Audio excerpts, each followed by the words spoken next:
할렐루야. 우리 아멘으로 힘차게 한번 화답할까요? 할렐루야. 네.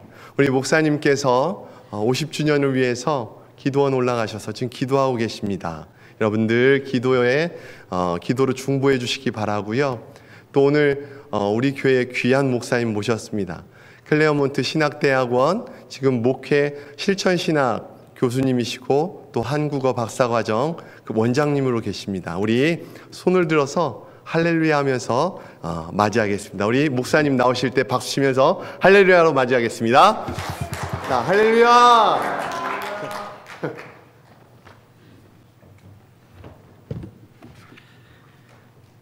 오늘 예배를 위해 보이는 곳에서 또 보이지 않는 곳에서 수고하시는 모든 교우들과 또 교육자님들에게 감사드립니다.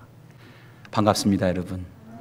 네, 우리도 서로 코이노니아 하십시다. 앞뒤 좌우분들과 함께 인사하십시오.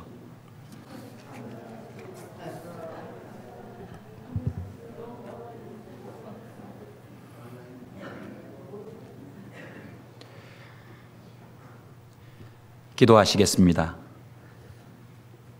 자비하신 주님, 우리를 올바른 길로 인도하시기 위해 모든 거룩한 말씀들을 기록하여 주신 주님, 성령께서 오늘 이 말씀을 들을 때 우리의 삶이 회복되게 하여 주옵소서. 말씀을 경청할 때 새로운 존재가 되게 하시고 말씀 속에서 길을 발견하게 하여 주옵소서. 우리의 구원자 예수 그리스도 안에서 영원한 생명의 길을 만나게 하시고 생기를 호흡하며 춤을 추는 이의 삶을 주제로 한 오늘의 말씀을 깊이 생각할 수 있도록 우리의 동행이 되어 주옵소서. 예수님의 이름으로 기도드립니다. 참 좋으신 우리 주님의 은총과 평화가 창조절 7째 주일을 맞이하는 사랑하는 가스웰 교회 교우 여러분과 함께 하시기를 빕니다.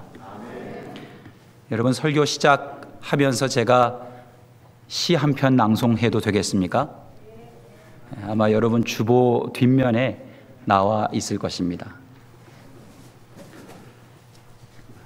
죽는 날까지 하늘을 우러러 한 점 부끄러움이 없기를, 잎새에 이는 바람에도 나는 괴로워했다. 별을 노래하는 마음으로 모든 죽어가는 것을 사랑해야지. 그리고 나한테 주어진 길을 걸어가야겠다. 오늘 밤에도 별이 바람에 스치온다. 여러분, 누구의 시입니까? 한국어를 하실 줄 아는 분들 중에 아마 윤동주 시인의 서시를 모르시는 분은 없겠지요, 그죠? 이 시는 윤동주 시인이 우리에게 남긴 19편의 시를 묶은 유고집 하늘과 바람과 별과 시의 서문에 나오는 시입니다.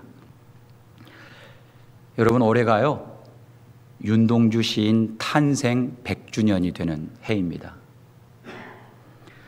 시인 윤동주는 1917년 12월 30일에 출생하여 1945년 2월 16일에 짧은 생을 마감하였습니다. 제가 이 세월을 계산을 해보니까 윤동주 시인이 이 역사의 무대에서 산 생 전체가 27년 2개월입니다. 한국 나이로 계산하면 29살. 그가 평생 좋아했던 노래가 몇 개가 있는데 그 중에 중년 이상의 한국인이면 대체적으로 기억하고 있을 흑인 영가인 내 고향으로 날 보내주, 내 고향으로 날 보내주였다는 글을 읽고 제 마음이 참 뭉클했습니다. 왜냐하면 저도 고향을 떠나온 지 28년이 되더라고요. 28년. 고등학교 때 떠나서 이 지역 저 지역 떠돌아다니면서 여기까지 왔는데 그렇게 세어보니까 28년이에요. 그래서 이 노래를 한번 불러보고 싶습니다. 여러분 허락해 주시겠습니까? 다는 아니고 중간 생략하고 한번 불러보겠습니다. 내 고향으로 날 보내주 오곡백 화가 만발하게 피었고 종달새 높이 떠 지저귀는 곳 이 늙은 흙인의 고향이로다. 내 어릴 때 놀던 내 고향보다 더 정다운 곳 세상에 없도다.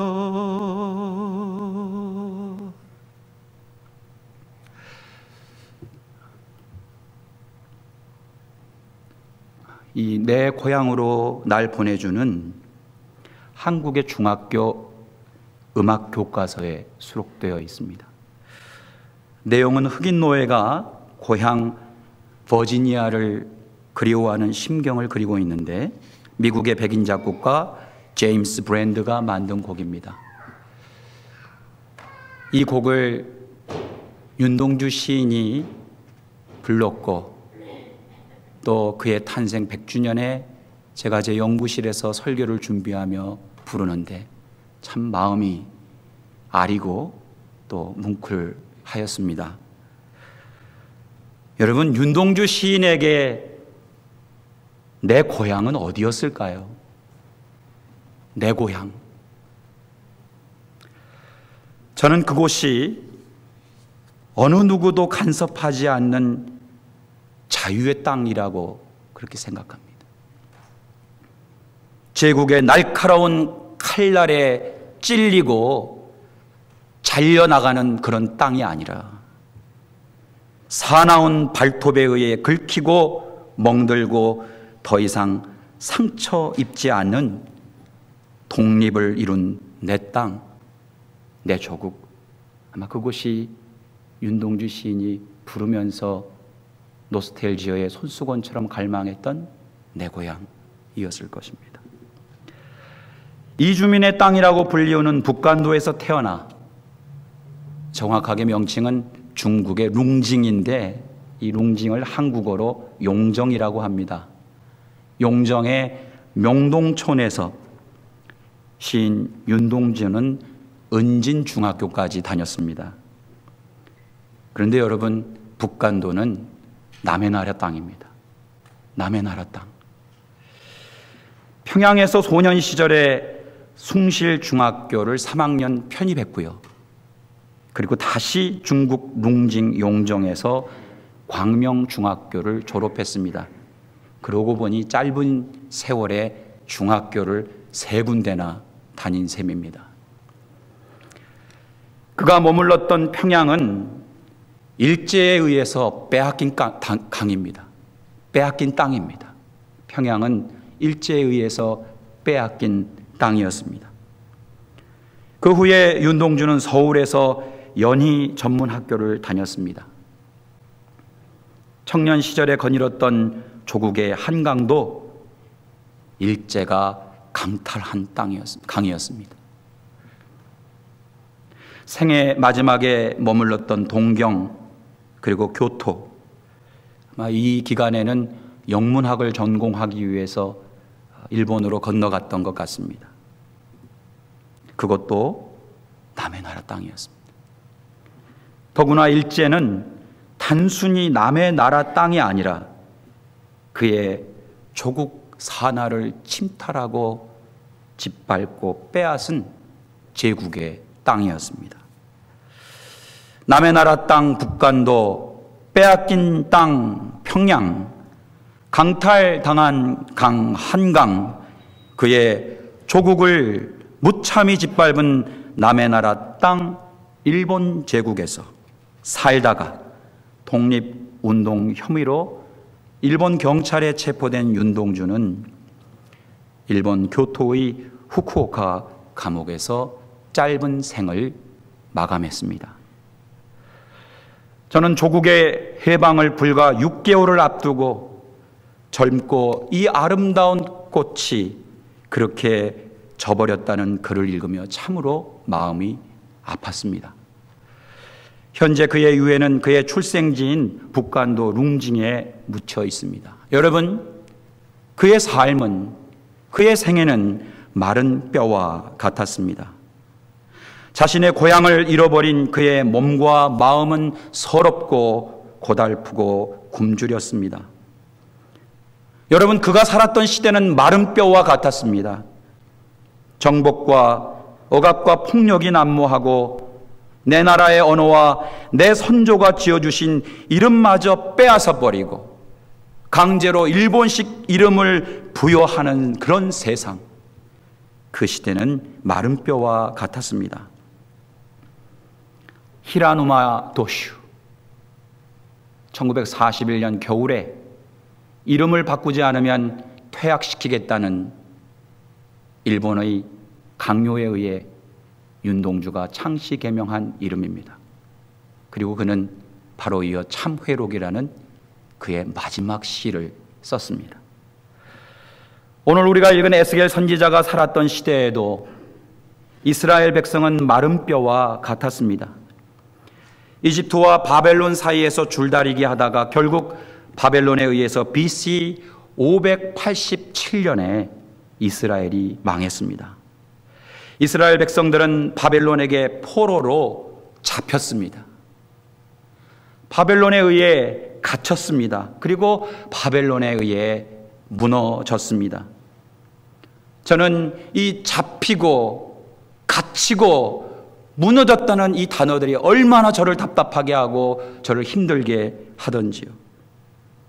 그래서 오늘 본문 에스겔서 37장 11절은 이스라엘과 이스라엘 백성이 이런 상황에서 우리들의 뼈가 말랐다, 우리가 마른 뼈가 됐다, 그리고 그 마른 뼈가 되었다는 말은 소망이 없어졌다, 이제 우리는 다 망했다, 완전히 무너졌다, 우리는 멸절되었다 하는 체념이었습니다. 마른 뼈가 그런 의미라고 오늘 본문의 11절이 자세하게 설명해 주고 있습니다. 종교개혁가의 대명사인 마틴 루터가 살았던 15세기에서 16세기 중세시대의 상황도 마른 뼈와 같았습니다. 당시 성 베드로 대성당의 신축 비용 확보를 위한 면죄부 판매 등 로마 가톨릭 교회의 부패와 타락은 심각했습니다. 종교의 이름으로 마녀 사냥이 자행되고 사람들은 미신에 사로잡혔습니다. 성직자들은 언어를 자신들의 전유물로 삼았습니다. 그래서 회중들은 언어를 이해하지 못했습니다. 성경을 읽지 못했습니다. 그래서 회중들은 전부 예배의 구경꾼으로 전락했습니다. 교회가 수백 년 동안 소유해왔던 지식과 권력을 포기하지 않고 오히려 그 지식과 권력을 이용하고 남용하고 왜곡하여 사람들을 통제하고 심판하고 속이고 억압했습니다.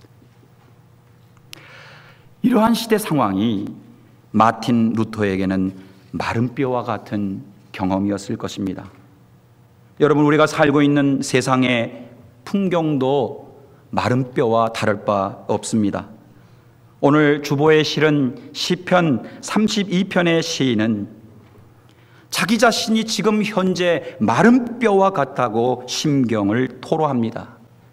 자신이 살면서 저질렀던 일들, 특히 아무도 모를 것이라고 저질렀던 그 일들로 인한 심한 자책감과 죄책감, 아니 그의 고집스러움과 완고함 때문에 그의 삶은 마른 뼈와 같다고 탄식하고 있습니다.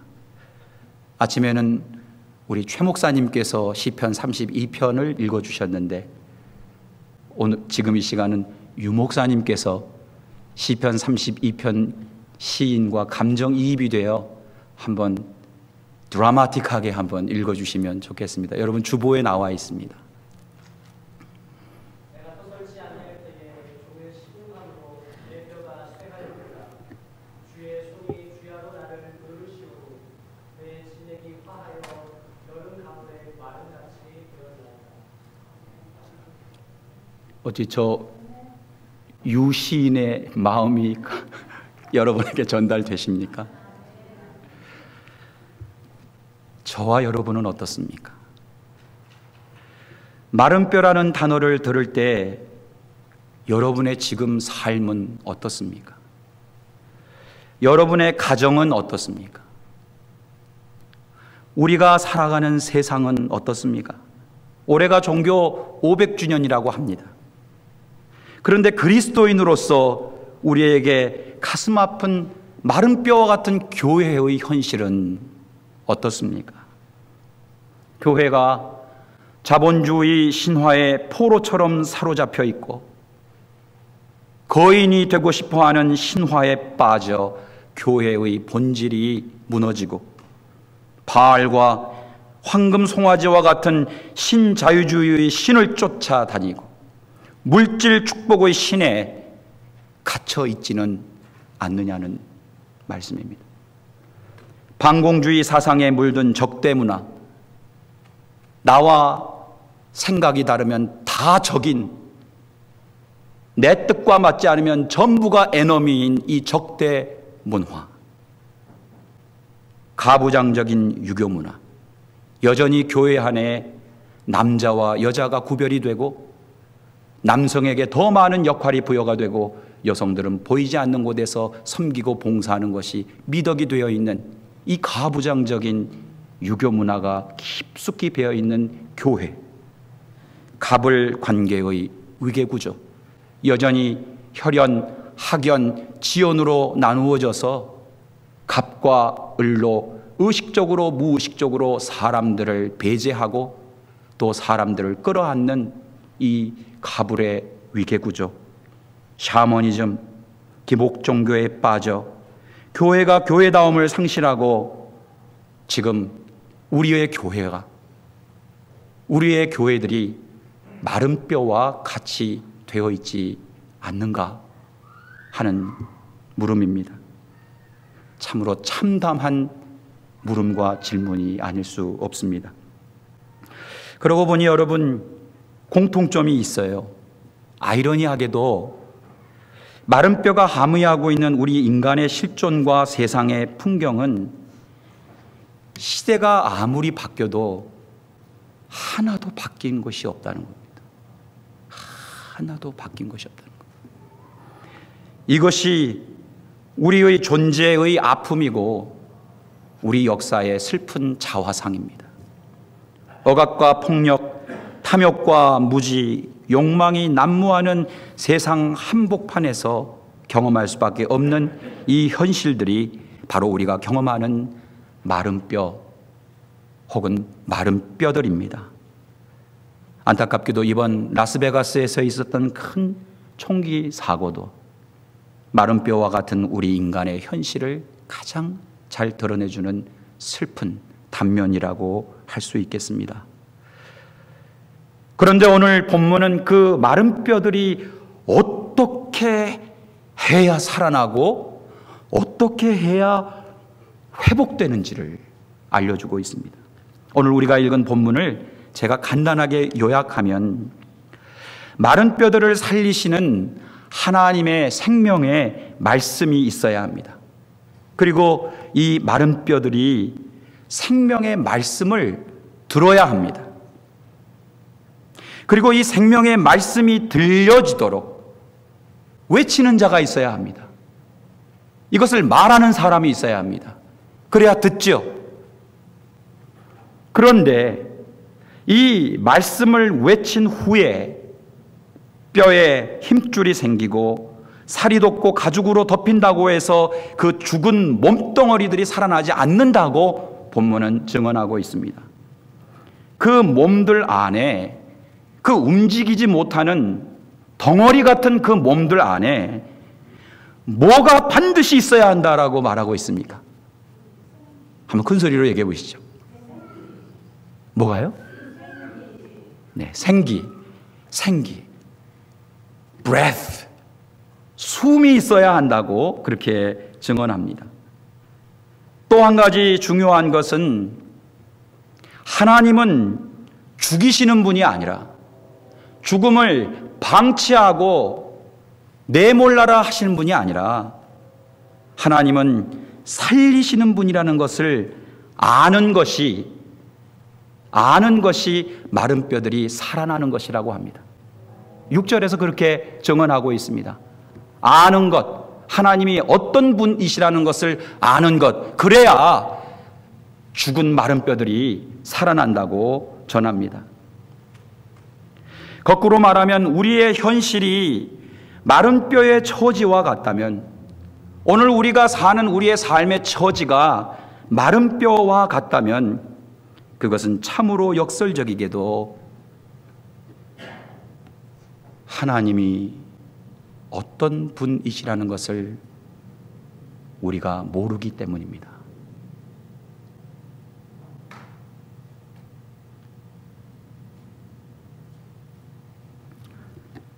여러분, 하나님은 화를 내시고 심판하고 정죄하고 벌을 내리시는 분이 아닙니다. 하나님은 생명을 살리시고 회복시키시며 치유하시고 70번에 7번 그 이상도 용서하시고 도와주시고 격려하시고 우리를 변화시키는 분이십니다. 하나님은 특정한 곳에 앉으셔서 다 내게로 오라 하지 않으시고 너희들이 거기 있어 내가 갈게. 그리고 우리를 향하여 달려가시는 분이십니다. 여러분, 하나님은 강하고 사납지 않습니다. 하나님은 부드럽고 따뜻하고 친절하신 분이십니다. 하나님은 이미 창조하셨고 지금도 창조하시며 포기하지 않으시고 늘 우리를 향해 기대하시고 기회를 주고 싶어 하십니다. 하나님은 우리를 서로 화해시키는 분이시고 하나님은 우리가 모두 한 가족처럼 행복하게 살기를 희망하시는 분이십니다. 그럼에도 불구하고 우리가 마른 뼈로 산다는 것은, 마른 뼈와 같은 형편과 처지에 산다는 것은 결국 하나님이 어떤 분이신지를 모르기 때문에 비롯된 결과가 아닌가 하는 질문을 여러분들에게 던지는 것이 아니라 저에게도 던지는 겁니다. 정말 모르기 때문에 우리는 서로 미워하고 싸우고 분열하고 증오하고 용서하지 않습니다. 금을 긋고 오늘도 어제도 내일도 장벽을 세우고 혐오하며 살아갑니다. 더 이상 사람들에게 기회를 제공해 주지 않습니다. 기대하지 않습니다. 변화를 주저합니다. 변화하라는 말을 매우 거리끼다고 합니까? 거리끼입니다. 한국말이 참 이상하군요. 거리끼입니다. 그리고 참 인색합니다. 저는 이것을 제 개인적으로 육무현상이라고 하는데 여러분 한번 따라해 보시죠. 무감각, 무뚝뚝, 발음이 이상했습니다. 무뚝뚝, 무관심, 무정함, 무기력, 무의미. 더 있을 건데 여러분들이 더 애드하시면 될 것 같습니다. 무의미, 무관심. 무의미는 특별히 깊이 생각하면서 살지 않고, 깊이 하나님의 말씀을 묵상하며 살지 않고 그냥 사는 대로 생각해 버리는 것이죠. 의미 없이 하루를 보내는 그런 삶, 그것도 포함이 됩니다. 그래서 이 세상은 마른 뼈 같습니다. 마른 뼈 되어버렸습니다. 다시 한번 오늘 말씀을 강조하면, 제가 왜 다시 한번 이 말씀을 강조할 수밖에 없냐면, 오늘 본문에 생기라는 단어가 7번이나 나와요. 무려 7번이나. 그래서 뼈에 힘줄이 붙고 살이 차오르고 가죽이 덮여 있어도 그 죽은 몸들이 그 존재 안에 생기가 없으면 살아날 수 없다고 하는 이 말씀을 우리는 다시 한번 깊이 생각해 보아야 합니다. 매일 땅만 쳐다보고 사느라 하늘 한번 바라보지 못하고 사는 사람은 여러분 죽은 것이나 마찬가지입니다. 화려한 문명과 거대한 교회들이 이렇게도 많은데 왜 우리의 문명과 교회는 여전히 죽어 있는 것과 같고, 왜 21세기의 최고의 문명을 살아가고 있는 우리들은 이처럼 바람 빠진 풍선처럼 축 처져 있고 지쳐만 가고 있는가요?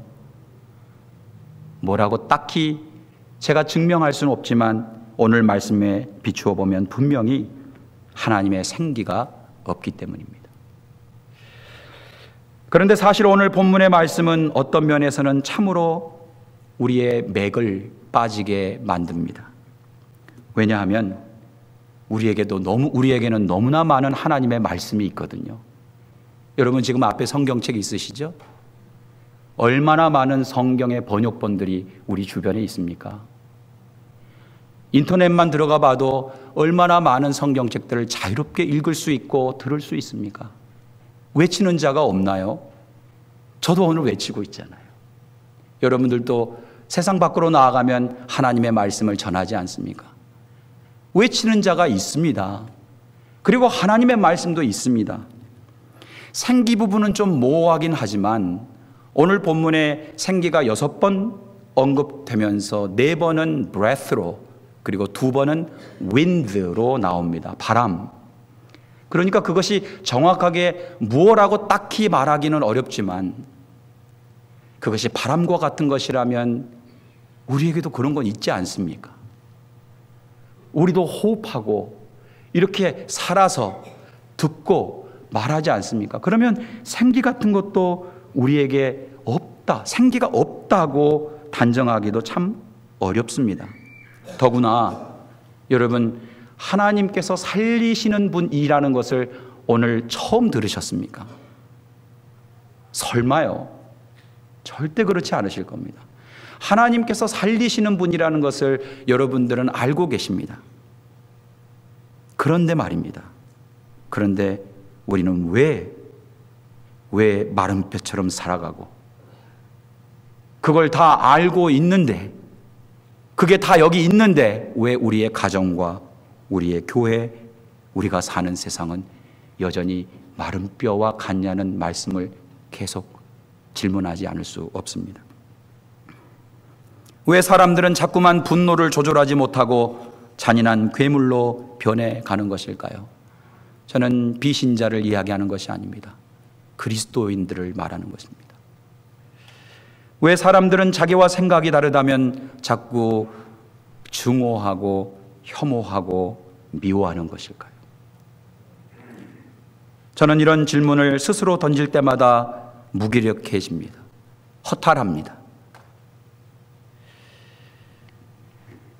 이 모호한, 착잡한, 허탈한 상황 가운데 저는 다시 시인 윤동주에게로 돌아가 보려고 합니다. 그 이유는 오늘 본문에서 증언하는 하나님의 말씀을 듣는다는 참된 의미와 외치는 자는 어떠해야 하고 생기가 있다는 것은 도대체 어떤 의미이고 하나님이 살리시는 분이라는 것을 믿는 참된 믿음의 사람은 어떤 사람이어야 하는가를 정확하게 알고 싶기 때문입니다. 여러분 혹시 처음에 윤동주 시를 들으시거나 눈으로 읽으셨을 때 여러분의 마음은 어떠셨습니까? 저는 윤동주 시인의 시를 읽으면 사랑이 생깁니다. 사랑. 그런데 눈물이 납니다. 눈물이 납니다. 가슴 뭉클한 감동이 있습니다. 윤동주의 시를 읽으면 제 마음이 맑아집니다. 눈물 나는 참회의 뜨거움이 제 속에서 이글거립니다.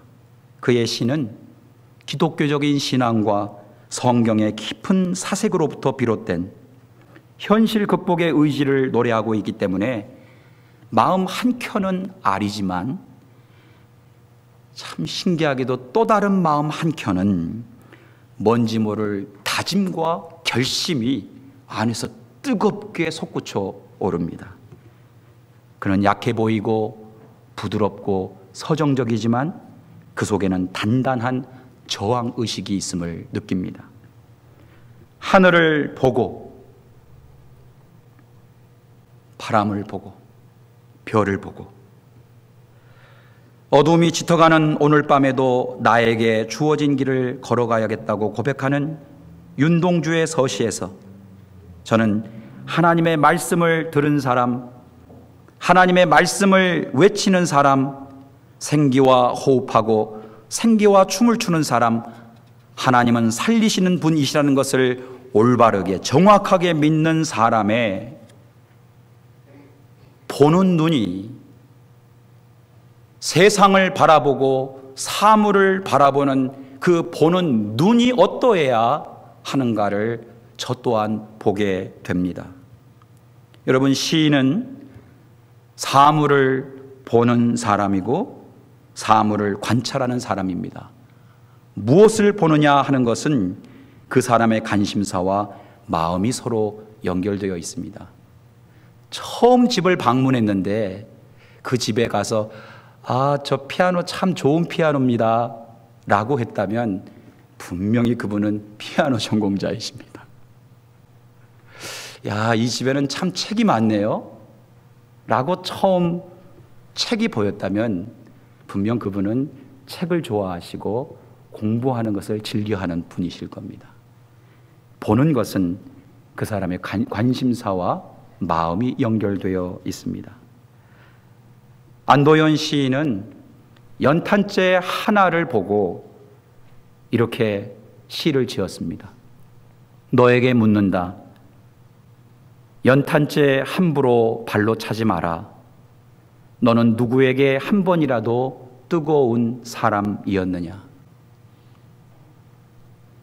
고개가 좀 절로 끄덕여지시죠?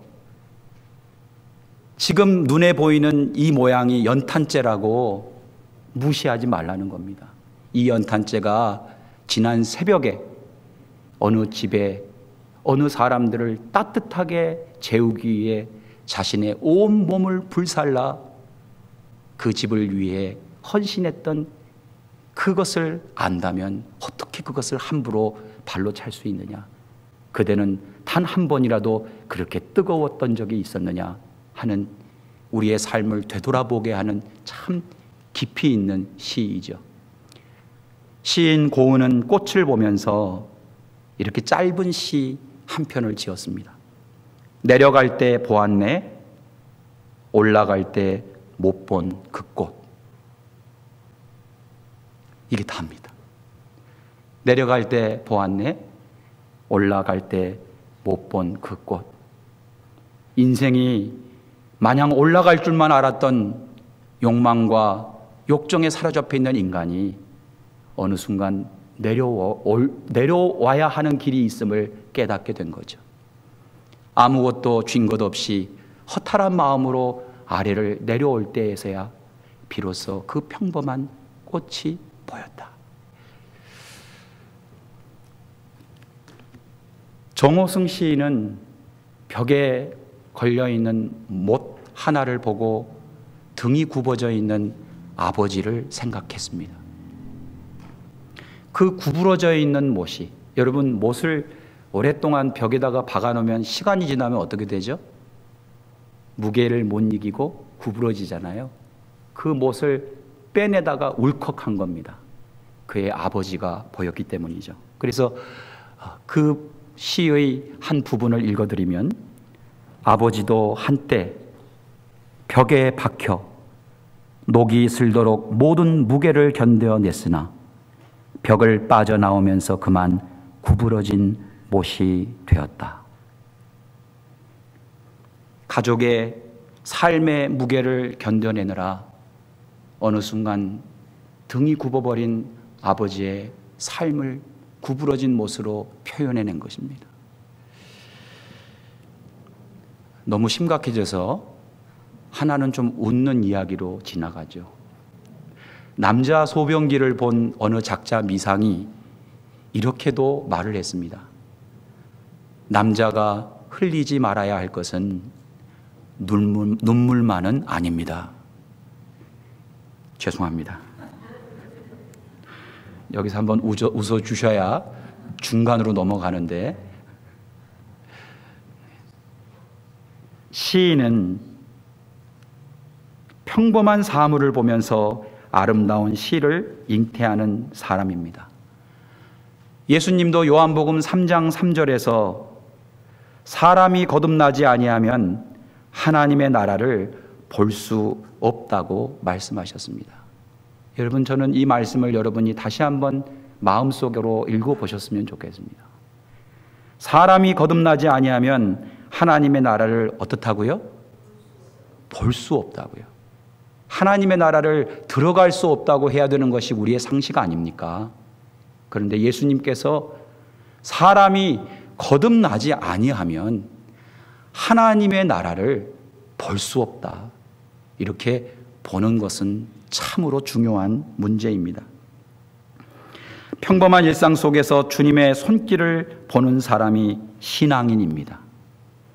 인위적으로 돌아가는 듯이 보이는 우리의 마른 뼈와 같은 역사 속에서도 하나님의 손길을 보아낼 줄 아는 사람이 신앙인입니다.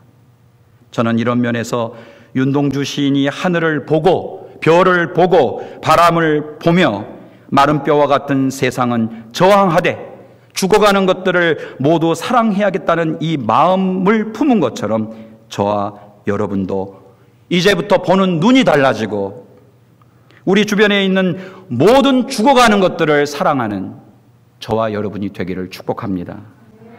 에스겔 선지자로 가보겠습니다.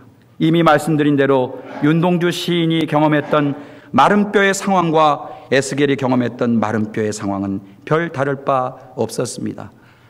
여러분, 에스겔 선지자가 살던 당시에 이스라엘은 바벨론에 의해서 패망된 것뿐만 아니라 더 큰 일이 이스라엘 백성들에게 있었습니다. 여러분 혹시 무엇인지 아시겠습니까? 바벨론에 의해 예루살렘 성전이 파괴된 것입니다. 성전이 무너져 버렸습니다. 자기들의 집이 무너진 것이 아니라 하나님의 집이 무너졌습니다. 그들은 삶의 근거를 잃어버렸고 삶의 뿌리를 잃어버린 것입니다. 저는 이것이 어떤 심정인가 생각해 보니, 우리가 농사 지을 때 전해에 다음 해에 뿌릴 뭘 준비해 둡니까? 종자, 씨를 준비해 놓죠. 지금 밭에는 아무것도 없어도 내년 봄이면 뿌릴 종자 씨가 있기 때문에 희망이 있죠. 지금 이 이스라엘 백성들의 삶은 그 종자 씨마저 다 잃어버린 상황이란 말입니다. 아무것도 없는 거예요. 회생할 방법이 하나도 없는 거예요. 단 하나도.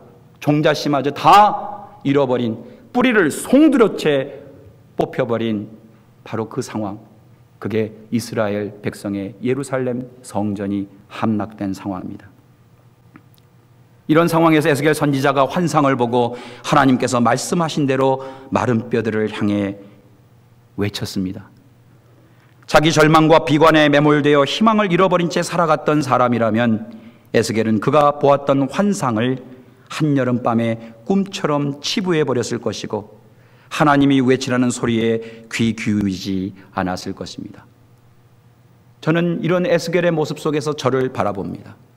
제가 그리스도인으로서 하나님의 자녀로서 살면서 인생의 가장 중요한 순간에는 내 판단과 내 경험을 의지하고 내가 결정하고 내가 판단하는 그러한 내 모습과 에스겔 선지자의 모습이 너무나도 대조적이었기 때문입니다. 그가 나와 같았다면 그는 하나님의 소리를 조롱했을 것입니다. 그는 선지자 요나처럼 도망가 버렸을 것입니다. 그러나 에스겔은 자신의 생각과 판단과 경험에 현재의 절망적인 상황을 비끄러매지 않고 모든 생명을 살리시고 반드시 생명을 회복시키시고 종자씨마저 사라져버린 그 희망 없는 소망 없는 곳에서도 반드시 희망을 만들어내시고 세상을 창조하셨고 구원하시는 하나님의 생명의 말씀에 의지하여 에스겔 선지자는 하나님의 말씀을 외치는 이가 되었던 것입니다. 할렐루야. 여러분, 마틴 루터 킹 목사님의 그 유명한 단어 혹시 기억나십니까? I have a dream. I have a dream. 도대체 마틴 루터 킹 목사님이 이 I have a dream을 외쳤던 상황이 흑인의 인권이 신장될 상황이었습니까? 도저히 희망도 없고 소망도 없던 그곳에 I have a dream, 하나님의 말씀에 근거한 희망과 소망을 외치는 소리가 되었던 것입니다. 그렇습니다. 에스겔은 절망의 한복판에서 핀 한 송이 희망의 꽃이었습니다. 여러분, 저는 저와 여러분이 그런 한 송이 희망의 꽃이 되었으면 좋겠습니다. 한번 옆에 분들을 한번 바라보시죠. 한 송이 희망의 꽃이 되어주세요 라고 한마디 해주십시오. 한 송이 희망의 꽃이 되어주세요. 어둠이 짙으면 짙을수록 하늘을 바라보면 별은 왜 그렇게도 영롱한지요. 세상이 어두우면 어두워질수록 저와 여러분은 영롱하게 그리고 찬란하게 늘 그 자리에서 밝게 비춰주는 별과 같은 존재들이 되어주시기를 축복합니다.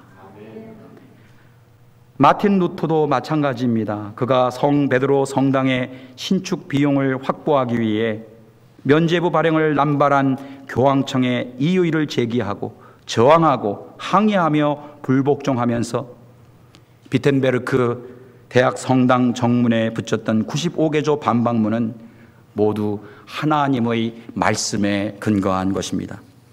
저는 그의 그 무모하고 용감했던 행동이 철저하게 하나님의 말씀에 근거한 것이라고 믿습니다.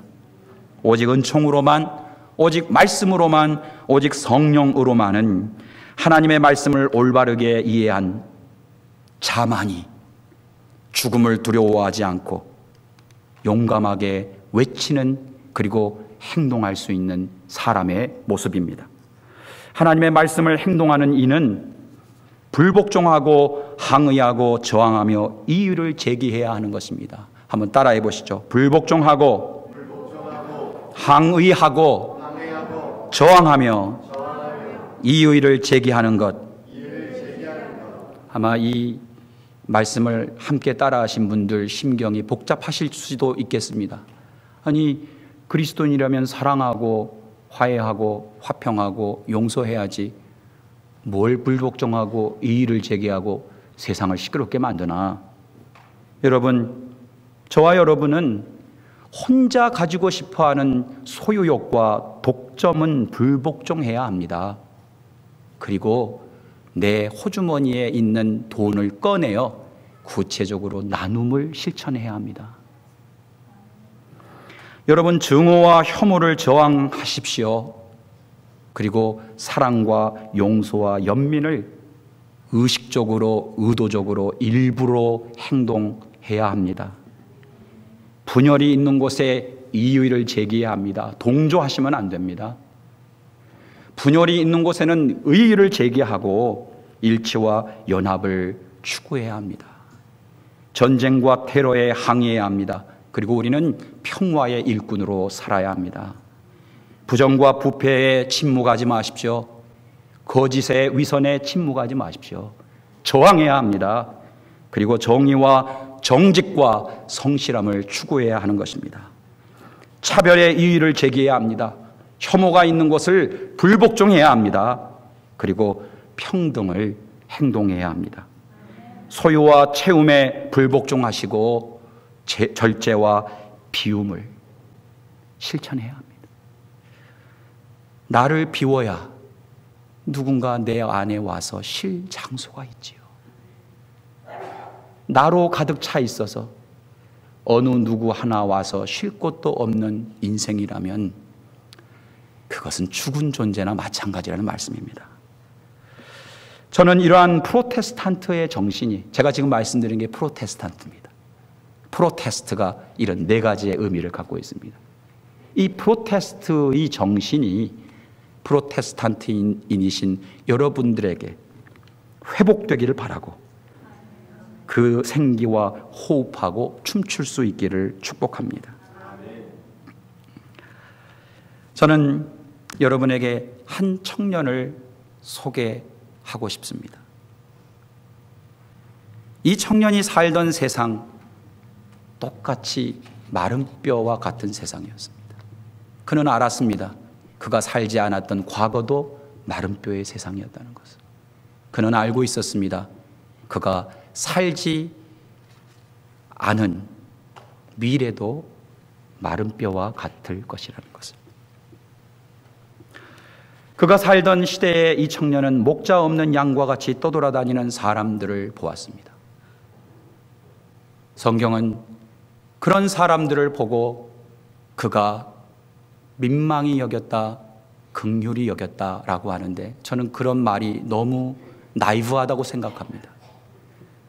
우리 한국식으로 표현하면 그 사람들을 바라보고 창자가 끊어지는 듯한 아픔을 느꼈다. 스플랑크니조마이라고 하는 헬라어는 우리의 한국말에 애 끓다, 애간장이 녹다 하는 의미와 같습니다. 창자가 끊어지고 창자가 타는 듯한 아픔과 고통을 사람들을 보면서 느꼈다.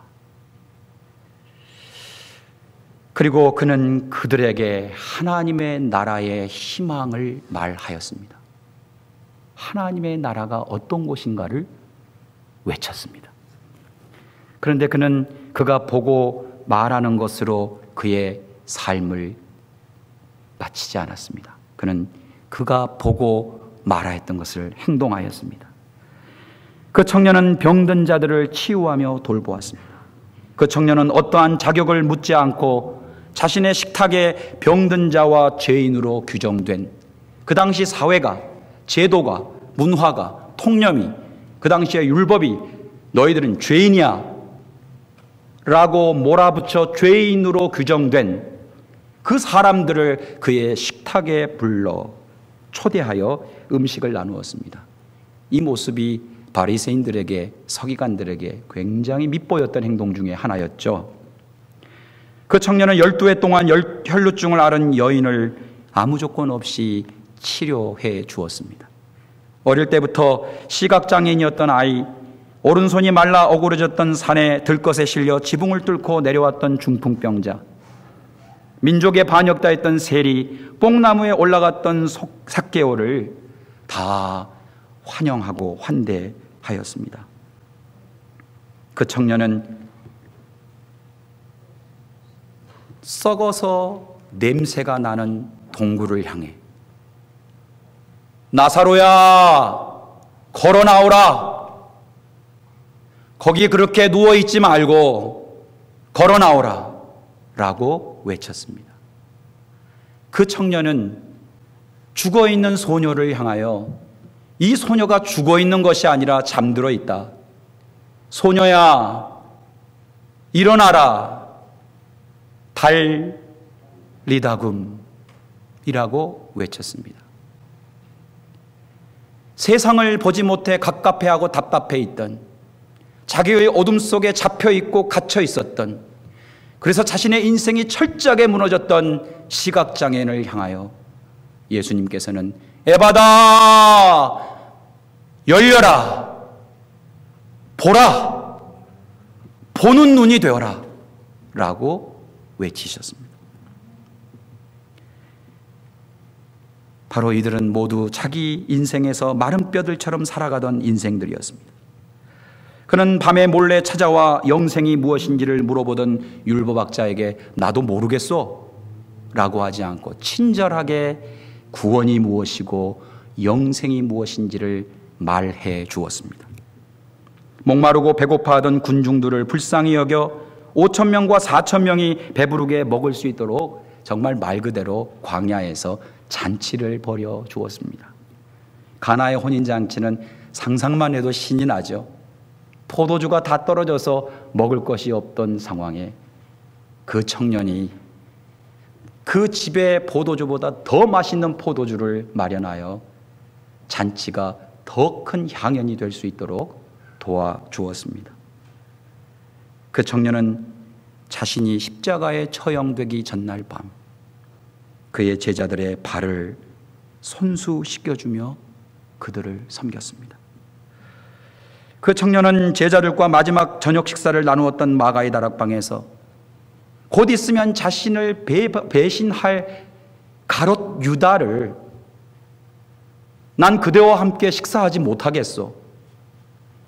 내 이 마음으로 어떻게 당신과 함께 마주하며 밥을 먹을 수 있겠소? 제발 나가주시오라고 하지 않고 그와 함께 묵묵히 밥을 나누었습니다. 또한 십자가상에 나란히 서 있던 강도 한 사람을 낙원으로 초대하였습니다. 정작 그 청년은 마른 뼈와 같은 이 세상에서 환영받지 못했습니다. 어느 누구도 그를 환대하는 사람이 없었습니다. 오히려 그를 조롱하고 채찍질하여 십자가에 못 박았지만 그 청년은 이 땅에 사는 동안 평생을 사람들을 돌보고 섬기고 치유하며 용서하고 사랑하고 존중하며 환대하였습니다. 그런데 여러분, 이 청년은 로마 정치 권력들과 부패한 유대 종교인들을 향해서는 마치 호랑이처럼 저항했습니다. 호랑이처럼 이의를 제기하고 항복하지 않고 항의하며 불복종하였습니다. 그는 결코 불의와 부패에 침묵하거나 방관하지 않았습니다. 그는 로마 시저의 나라와 헤롯의 나라를 강력하게 비판하며 대신하여 하나님의 나라를 선포하였습니다. 그는 예루살렘 성전에서 성소와 지성소 사이를 가로막고 더 이상 내 아버지의 집을 더럽히지 말라며 부패한 종교인들을 목숨을 걸고 꾸짖고 또 장사하는 사람들의 좌판을 모두 다 뒤집어 엎어버렸습니다. 그가 십자가에 처형된 이유가 바로 이 저항의 정신, 행동하는 항의였다는 것을 여러분 우리는 기억해야 합니다. 이처럼 그에게 환대와 저항의 영성과 생기는 호흡이었습니다. 그의 삶의 춤과 같았습니다. 저는 저와 여러분이 이 청년의 호흡과 이 청년의 춤과 함께 리듬에 맞춰 춤을 추는 삶을 살면 좋겠습니다. 그 청년의 이름이 누구입니까? 예수 그리스도. 할렐루야. 예수 그리스도. 그 예수 그리스도와 함께 호흡하고 예수 그리스도와 춤을 추는 것이 바로 우리의 삶이 되면 좋겠습니다. 사랑하는 여러분, 저는 우리가 크리스찬으로 살지 않기를 바랍니다. 이게 왜 난데없이 뜬금없는 소리인가 하실 것입니다. 크리스찬은 예수님의 뒤만 따라가는 사람입니다. 저는 여러분들이 크리스찬 대신에 사전에는 없지만 독생자라는 말도 사전에 없습니다. 하나님이란 말도 사전에 없습니다. 그것과 같이 저는 여러분들에게 새로운 단어 하나를 소개하고 싶습니다. 한번 따라해 보시죠. 지저시안. 지저시안. 크리스찬을 한국어로 번역하면 그리스도인이고, 지저시안을 번역하면 예수인입니다. 제가 이렇게 권면할 때 때로는 어떤 분들에게 오해를 받을 때도 있습니다. 우리가 예수입니까? 그런데 그렇게 질문하신 분 교회 어린이 학교 티셔츠에는 예수님처럼이라고 적혀 있었습니다. 아이들에게는 예수님과 같이 예수님처럼 살라고 가르치면서 정작 우리들은 예수님처럼 예수님과 같이 호흡하고 춤추지 않고 예수님의 뒤만 따라가겠다는 그런 이야기가 아니고 무엇이겠습니까? 사랑하는 여러분, 오늘 본문에서 하나님은 포로 신세가 된 이스라엘들의 무덤을 열어주시겠다고 하셨습니다. 할렐루야. 그리고 하나님께서는 죽임을 당한 예수 그리스도의 무덤을 여셨습니다. 할렐루야. 그러므로 우리가 예수 그리스도와 함께 살고 예수 그리스도와 함께 죽고 예수 그리스도와 함께 호흡하고 예수 그리스도와 함께 춤을 추면 하나님께서는 마른 뼈와 같이 살아가는 우리들의 무덤의 문을 열어 주실 것입니다. 여러분, 그렇게 믿으십니까? 저는 우리 모두가 생기와 함께 춤을 추고 호흡하셨던 예수 그리스도와 같이 함께 춤추고 호흡하는 모두가 되기를 다시 한번 부탁드립니다. 오늘 주보의 마지막 부분 성경 말씀은 예수님께서 겟세마네 동산에서 하신 기도입니다.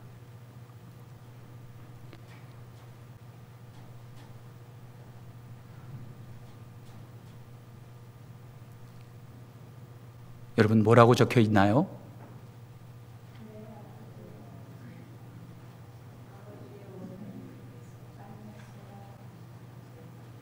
물론 그 앞에는 이런 말이 있겠죠. 할만하시거든 이 잔을 내게서 옮겨주십시오. 그러나 내 뜻대로 하지 마시고 아버지 뜻대로 하십시오. 저는 이 기도가 진짜 기도라고 믿습니다. 저는 그 겟세마네 동산에서의 그 시간이 진짜 예배라고 믿습니다. 여러분도 그렇게 믿으십니까? 예수 그리스도와 함께 죽고 예수 그리스도와 함께 부활하자는 말이 부담스러우시면 그 말은 곧 예수 그리스도의 뜻, 그 기본음에 내 뜻을 맞추는 조율의 시간이라고 생각하시면 좋을 것 같습니다. 저는 오늘 우리 모두가 그런 참 기도와 참 예배를 경험하기를 바랍니다. 15초의 시간을 드리겠습니다. 여러분, 한번 크게 숨을 들이마셔 보십시오. 그리고 내쉬어 보십시오. 그리고 눈을 감으시고 여러분이 그리시는 예수님을 한번 그려보십시오. 그리고 그분과 함께 호흡을 시작하십시오. 그리고 그분과 함께 춤을 추시기 바랍니다. 15초의 시간을 드리겠습니다.